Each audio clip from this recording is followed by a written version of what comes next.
Drop it.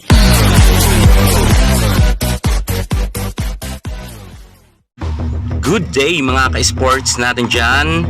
Fifi Sharma, nakikipagbardagulan nga ngayon kay Maddie Madayag. Maganda ang unang set ng laban ng Akari Chargers at nakauna nga sila ng 2 puntos. Pero syempre hindi dito nagpakabog ang kupunan ni Boss Dina Wong. At dito ay sunod-sunod nga naka-score ang Ubi Team, kung saan naman mga ka-sports natin dyan, nakaalamang naman ng 3 puntos ang nasabi nating Chocumucho Flying Titans. Ngayon ang Akari Chargers naman ang naghahabol ng score. Maganda ang labanan na ito mga ka-sports natin dyan.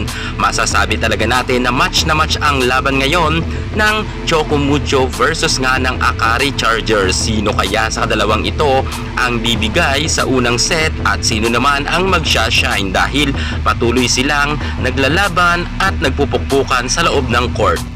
Grabe mga ka-sports natin dyan, kumpiyansa talaga ang Chocumucho Flying Titans na sila nga ang makasungkit sa unang laban na ito sa set, dahil nga talagang lamang nga sila ng 6 na puntos. Maganda talaga ngayon mga ka-sports natin dyan ang galawan ng Chocumucho kung ikukumpara nga natin sa Akari Chargers.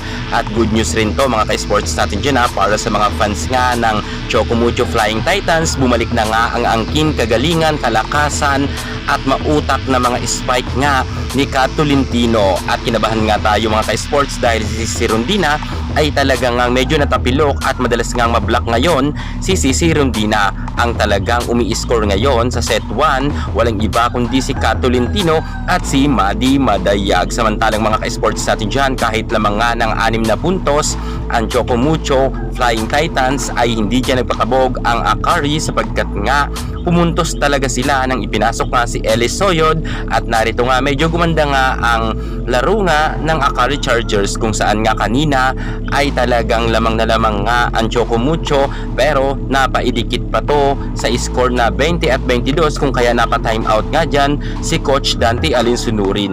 At pagbalik nga sa loob ng court ng Chocumucho, dito na talaga nakipagsabayan ang Chocumucho sa Akari. Kahit nakadikit nga dito ang Akari Chargers, ay naunahan pa rin ng Chocumucho sa score nga na 24 at 21, at set point na nga yan mga ka-sports. Pero lumaban pa nga rin dyan ang Akari Chargers, kung saan naidikit pa talaga nila ng todo ang score. Pero tinapos nga yan ni Maddie Madayag sa score na 23 at 25, pabor nga sa Chocumucho. Panalo nga ngayon mga ka-sports natin dyan ang Chocumucho Flying Titans, at sila nga ngayon ang nagwagi sa unang set. Aabangan naman natin ngayon sa second set kung talagang papalagpa muli ang Akari kagaya nga sa set 1, dahil maganda ang laban, dikitan lang. Sa set 2 hindi natin alam kung sino ang mananalo. Good luck na lang sa Akari at sa Chocumucho. Abang kayo sa ating pinakamabilisang update. Thank you so much. God bless.